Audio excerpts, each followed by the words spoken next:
صاحبان فہم ارباب دانش السلام علیکم۔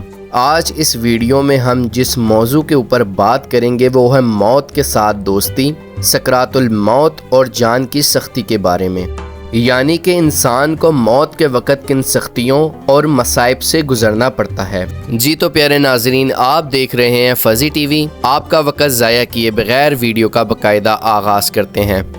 موت کے ساتھ دوستی کے لیے سب سے اہم ترین بات یہ ہے کہ انسان اللہ سے ملنے کو محبوب سمجھے اور مومن موت کو برا نہ سمجھے اور موت کی وحشت سے ڈرتا رہے، نہ کہ موت کی خواہش کرتا رہے یا اللہ کی پناہ کہ وہ خودکشی کرے، بلکہ اس دنیا میں گناہوں سے توبہ کرے، اپنے نفس کی اصلاح کرے اور خیرات زیادہ کرے، اور جب بھی خدا اس کے لیے موت مقرر کرے اسی حالت میں اس کو نعمت خداوندی سمجھے کہ کتنی جلدی اس نے اسے دارالثواب میں پہنچا دیا۔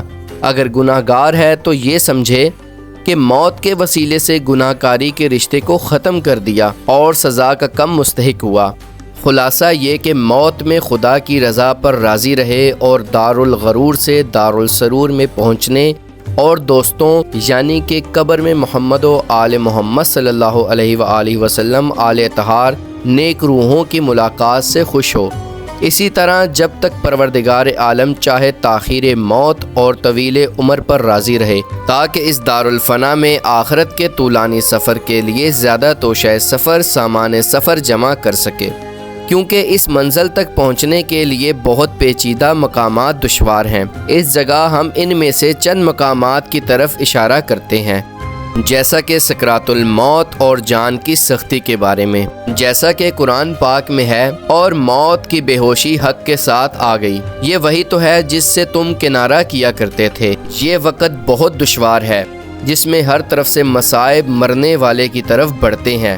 ایک طرف تو مرض اور درد کی شدت، بندش زبان، اعضائے جسم کی کمزوری، اور دوسری طرف اہل و عیال کی چیخ و پکار، ان کی جدائی، بچوں کی بے کسی اور یتیمی کا غم، اپنی دولت، مکانات، جاگیروں اور ان نفیس چیزوں کے ذخیروں کی جدائی کا غم، جس کے حصول کے لیے اس نے بے شمار وسائل سے کام لے کر اپنی زندگی کو عالیشان بنانے کے لیے صرف کیا تھا۔ بلکہ اکثر ایسا بھی ہوا کہ اکثر مال لوگوں سے ظلم کے ذریعے غصب کیا تھا، اور جس قدر مال سے تعلق اور قبضہ زیادہ ہوتا گیا وہ مار گنج یعنی سانپوں کا خزانہ بنتا گیا اور واپس نہ کیا۔ اب ایسے وقت میں وہ اپنے بگڑے ہوئے کاموں کی طرف متوجہ ہوا، جبکہ وقت گزر چکا اور اصلاح کے رستے بند ہو گئے۔ ایک طرف اس دنیا سے عالم ثانی میں منتقل ہونے کے خوف سے اس کی آنکھیں ایسی خوفناک چیزیں دیکھتی ہیں جو اس نے اس سے قبل نہ دیکھی تھیں۔ وقت اختصار یعنی موت کے آخری وقت مرنے والا ملائکہ کے غضب کو اپنے پاس دیکھتا ہے اور فکر مند ہوتا ہے کہ اس کے بارے میں کیا حکم اور سفارشات کی جاتی ہیں۔ دوسری طرف شیاطین اپنے ایوان و انصار کے ساتھ مرنے والے کو شک میں مبتلا کرنے کے لیے اس کے پاس جمع ہوتے ہیں، جس کے ذریعے اس کا ایمان چھن جائے اور وہ دنیا سے منکر اٹھے۔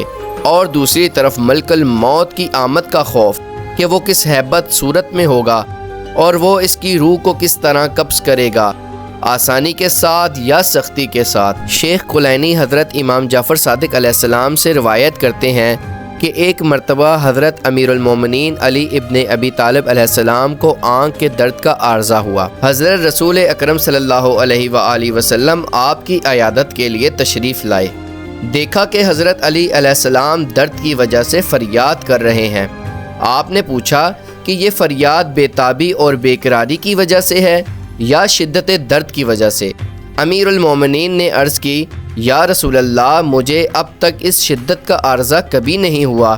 حضور اکرم صلی اللہ علیہ وآلہ وسلم نے فرمایا، اے علی، جب ملک الموت کافر کی روح قبض کرنے کے لیے آتا ہے تو وہ اپنے ساتھ آگ کا ایک گرز لاتا ہے جس کے ذریعے اس کی روح کھینچتا ہے، پس جہنم اسے پکارتی ہے۔ جب امیر المومنین علیہ السلام نے یہ بات سنی تو اٹھ بیٹھے اور عرض کیا، یا رسول اللہ، اس حدیث کو اور بیان فرمائیے، کیونکہ مجھے درد کی تکلیف محسوس نہیں ہو رہی ہے۔ اور پوچھا، آقا، کیا آپ کی امت سے بھی کسی کی روح اس طرح قبض کی جائے گی؟ فرمایا، ہاں، 3 اشخاص کی جان میری امت میں سے اس طرح قبض کی جائے گی۔ نمبر 1 ظالم حاکم، نمبر 2